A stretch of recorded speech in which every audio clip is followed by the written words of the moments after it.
Well, the Premier League is back, and we are back with the match previews of the Premier League. It's going to be played at Old Trafford this Friday, and that's why we've gone ahead of record this video 48 hours before the game of football. You know how we do it. Before the game of football is really played, we record what we call a video and obviously upload it in here 48 hours.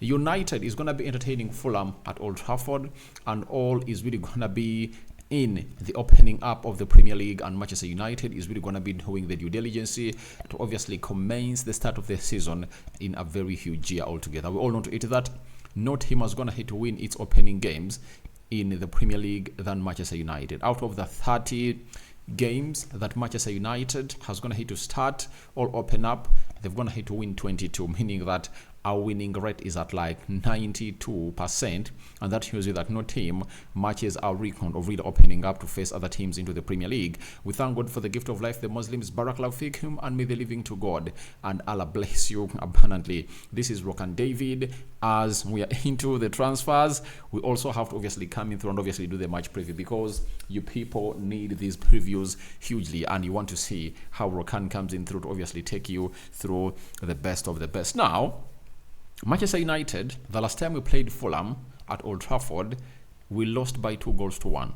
I remember it was 1-1, and I believe that it was Ericsson who was really the orchestrator of all this, that so Manchester United really lose into the dying minutes of this game. And I think it really found ourselves in a position of really running into a very bad position by the team of Manchester United. So this time round, they are coming in through when Manchester United is a much more stronger team that can obviously offer the best of the best into the mix, and I know Marco Silva knows it very well. And our recent game, we drew with Man City at Emirates 1-1, and then later we found ourselves in a position of losing penalties 7-6.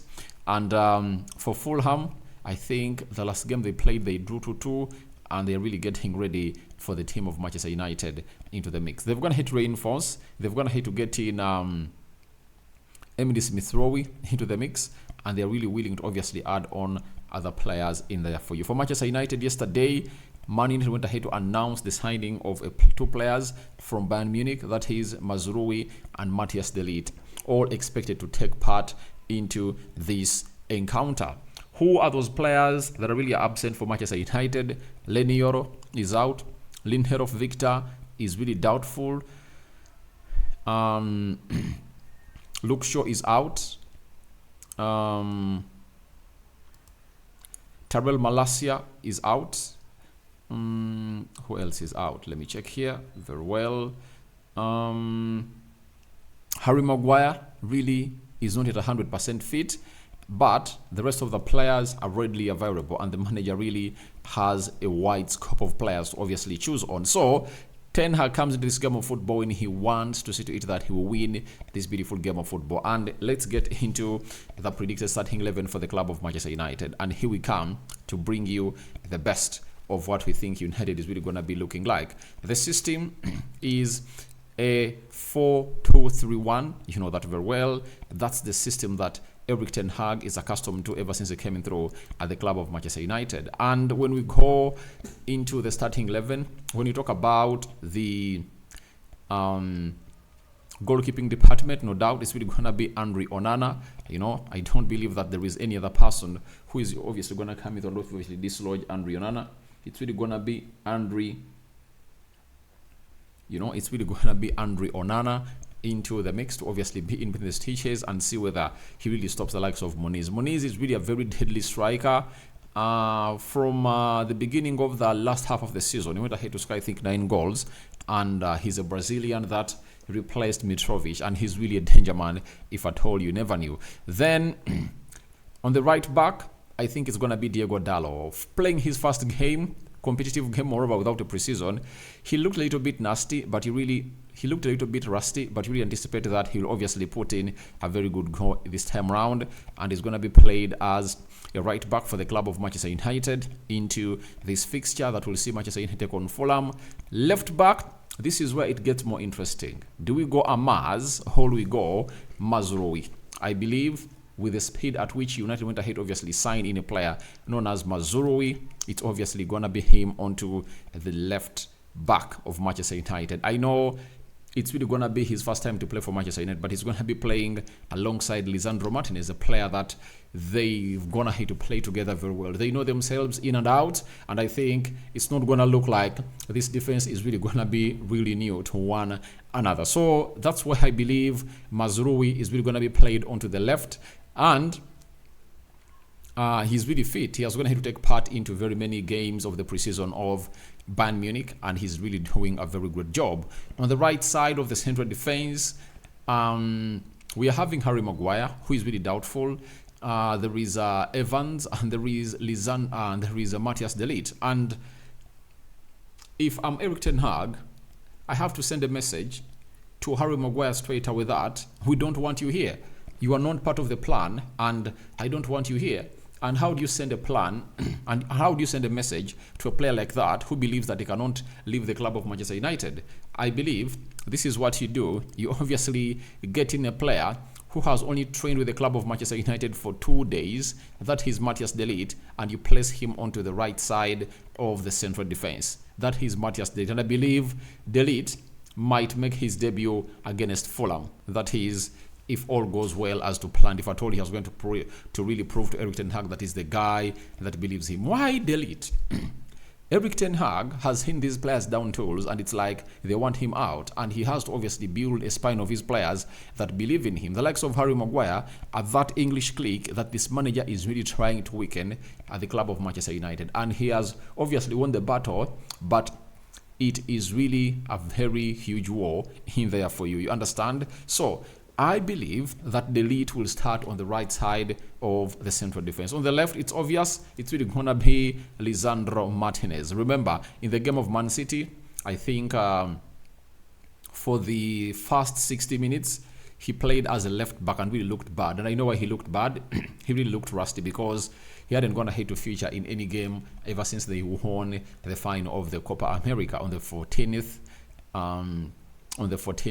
of July. So he looked a little bit rusty, but we anticipated that those minutes that saw him coming through were really great as a player. So that is the back five of Manchester United, and I believe that in my probable starting 11, that's what I have, and I don't know what you people have in mind on who should obviously come in through and start into that position of the central defense and goalkeeping department. But I believe most of you will agree with me that these are the players that we should obviously go for if we really want to obviously do the needful. And that back five will really be very important in us keeping a clean sheet, because you know Zirkzee, he's solid, you know, going forward and really being defensive. Then Dalot is also another player that is really good. The central defense, Matthias de Ligt and Lisandro Martinez. 4 of these were at Ajax and were recently managed by Erik ten Hag. And Andre Onana is really going to enjoy himself because he's now going to be playing with a press-resistant set of defenders, you know, playing ahead of him, and I think he's really going to enjoy himself better and better and better. Then we go to the midfield. I think it's going to be Casemiro, no doubt about it. Casemiro, because we haven't gone ahead to bring in Ugarte. If Ugarte was here, maybe we'd have gone ahead to ask ourselves, is it Ugarte or Casemiro? But I believe it's really going to be Casemiro into the midfield alongside Kobbie Mainoo. And when you're playing against Man City, I never thought that Kobbie Mainoo was going to be given a go to obviously do the needful into that game. I thought that maybe he would come off the bench, but the manager was like, Kobbie, I'm putting you straight into that game. And Kobbie Mainoo came in through and put in a very huge shift into that double pivot alongside Casemiro. So that is the double pivot. I anticipate that is really going to be taking on the side of Fulham at Old Trafford, and it's really going to be an enticing game to see. However, Casemiro really proves to us that he still has something to offer to the club of Manchester United as far as that is really concerned. Then there is what we call the central attacking midfield. You know, the central. Let's not start with the central attacking midfield. By the way, let's start off with one of the most competitive positions for the club of Manchester United, and that is the right wing. On the right wing, we are having Amad Diallo, who is really looking good and great in what he does. Secondly, we are having Sancho, we are having Garnacho, who came off the bench and scored a goal, and you are having Anthony. 4 players are competing for that position, and Erik ten Hag has some huge headache about this position. But if you saw what you saw when you're playing against Man City, the man that really came in through to start in that position, who goes by names of Amad Diallo, I believe he's gonna retain his position into the starting 11 as we take on Fulham, because Manchester United has something to do with Amad Diallo. He has shown his qualities. They want to give him a new contract, and they have to obviously get him into the game. I will be shocked if at all Amad Diallo, a man that has played every game in the preseason, showed us his qualities when playing against Man City, not starting a game like this of Fulham. And I know he's really going to make what we call a huge statement as United takes on the side of Fulham, because this is one of the teams that he has to obviously come up and obviously show them that I'm really ready to obviously do the needful. And if at all you ask me that, should we expect an assist or goal from him, I'll say yes, because we are going to be playing at Old Trafford, and the stadium is going to be buzzing, and everyone is going to be behind us into the mix. On the left too, we are having 3 players contending for that position: Rashford, Garnacho, and Jadon Sancho. But it shows you, and it's written over the whole, that the manager is willing to obviously start Marcus Rashford in every game. However much the player doesn't really deserve to start, but United and Erik ten Hag believe that there is a player in Marcus Rashford that is yet to resurrect, obviously become that deadly player. But to me, I don't believe that he will ever resurrect. Maybe if at all he resurrects, the better. But as I told you, this is the only season I'm giving Marcus Rashford. If he doesn't obviously come in through to obviously show us his qualities and really be very clinical, then he's really gonna find himself in a position of really losing out. And Manchester United created him chances and he failed to score. You get? And for him, when he's playing on the left, he doesn't create chances. That is the most ugly bit of it all. That for him, he wants to be really created chances, but he doesn't want to create chances for others. So I believe it's going to be played off the left, and in the central attacking midfield, I believe it's going to be Bruno Fernandes to play into that position in there for the club of Manchester United. And he really looked good, by the way, responsible for the assist that saw United really get when you're playing against Man City. Looked a little bit rusty because he never played any game in the preseason. This has been his first game against Man City. That saw United draw 1-1. You really have some hopes in him that having gone ahead to get those 90 minutes in, those will act as a sharpener for him to come in through, very sharp to obviously haunt in the opponents of Fulham that you're going to be playing at Old Trafford. Leading the line, Rasmus Højlund. We are waiting to get an injury update from the manager himself. That is tomorrow when he's really doing what we call the pre-match press conference. But even if he returns, I don't anticipate that he's really going to get him straight into the starting 11. And I believe that this guy deserves a chance to start. Shirt number 11, that is Joshua Zirkzee. He deserves a chance to start into the team of Manchester United, because nothing is really stopping him from really being here, because this is now his second week training with the club of Manchester United. If Mazuri has gone ahead to come in through and you've gone ahead to get him straight in the team, the same applies to Matthias de Ligt. You have no reason to give me that you're not going to start Joshua Zirkzee, the only number 9 that we have that is really fully fit, and he can really do the needful. I believe that chemistry will develop, but he needs to get into the starting 11 for the club of Manchester United, and I just can't wait to see him really getting embraced into that team of Manchester United. So that is my starting 11 for the club of Manchester United, and when you look at it, it's really going to be facing a hard side of Fulham, because Fulham looks like they're going to be having this following players: Leno, Castellani, Diop, Bassi, Robinson. That is the back 5, with Castellani as a right back, Robinson left back, Diop and Bassi into the central defense. Remember, they lost to Chelsea. Then Lukic, Reid and Iwobi are going to be played into the midfield 3, and then we'll see Emily Smith-Rowe, Pereira and Muniz really leading the line or playing in the front three that is going to be attacking the side of Manchester United. And we should really take note of Muniz. The guy is really deadly and scores from any angle. That's how deadly this guy is. Then the other guy that we should obviously look at and obviously understand that it's not going to be an easy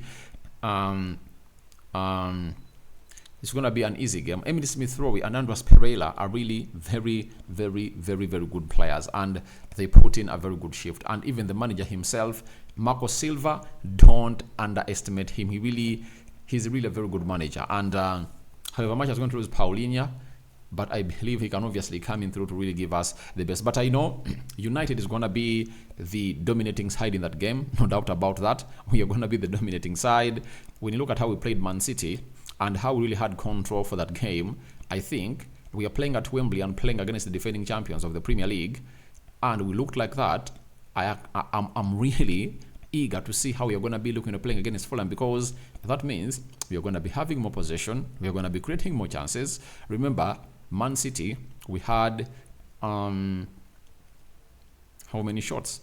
Let me check. We had very many shots at goal, and I think they really survived more times than Man United in that game. So I believe Man City is really going to dance to us, and they're really going to feel the vibe in here at the club of Manchester United. So we are waiting to see how that game is really going to feature, but my prediction is really a 3-1 win for the club of Manchester United. That is it. They're not going to beat us, because this time around we are starting with a more focused team. Amad Diallo is a man who is not going to be selfish. Even if you are having a Rashford on the left who is selfish, Amad Diallo will come up and obviously show you that he's really going to do the needful. And what needful is he going to do? He's really going to come in through and put in the required shift of performance that will keep us going in there for you, especially in as far as being creative is really concerned. So that is Man United for you. And obviously, let's get to the head-to-head stats that have been provided to us by Google. One, Manchester United have lost just 4 of their 34 Premier League meetings with Fulham, 24 wins, 6 draws, but one of those came in their last recent encounter in February, with the Cottages winning 2-1 at Old Trafford. I told you about that loss at the beginning of this video, that we lost to Fulham at the beginning of at the last game we played at Old Trafford 2-1 after Iwobi scored the winner. You understand? Secondly, following their Premier League victory at Old Trafford last season, Fulham are looking to win consecutive away games visits to Manchester United for the first time. They've faced them at Old Trafford in their opening league match 3 times previously, losing all 3. So they are really trying to really win consecutively, but will they? I doubt that they will, because we are looking more stronger and more healthier and more motivated than how we were last season.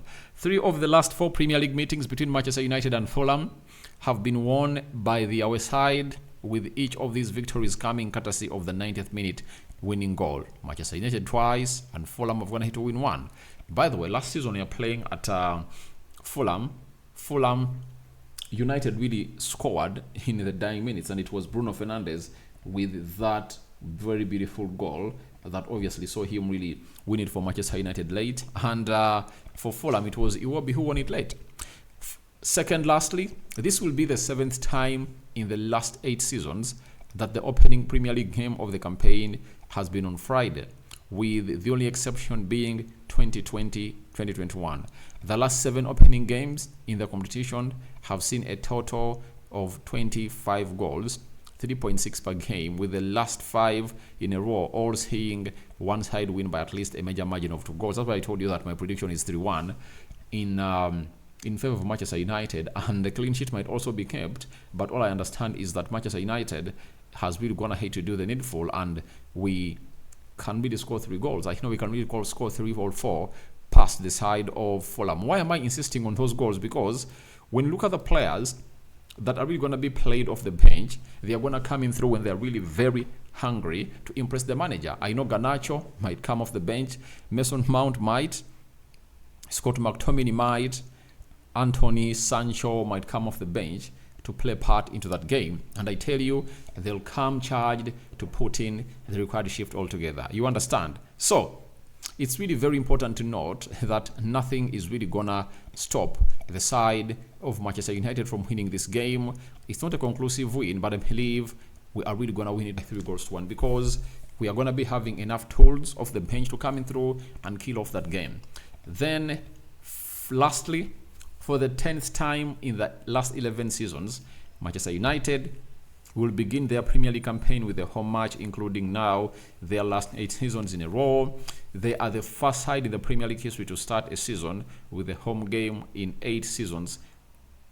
In 8 seasons consecutively. So 8 seasons consecutively, we've been winning from home. So we've been starting from home, and we've gone ahead to beat almost every team that has gone ahead, obviously showcase into all at Old Trafford. And I tell you, it's going to be business as usual. Fulham is really going to feel us. It's going to be a 3-1 win for the club of Manchester United. And I believe we are going to really give them a very big headache. And they're really going to feel the vibe at Old Trafford. And Manchester United will do the needful. So guys, I call upon for your predictions into the comment section below. And tell me, who do you start and who don't you start in this probable starting 11 for the club of Manchester United?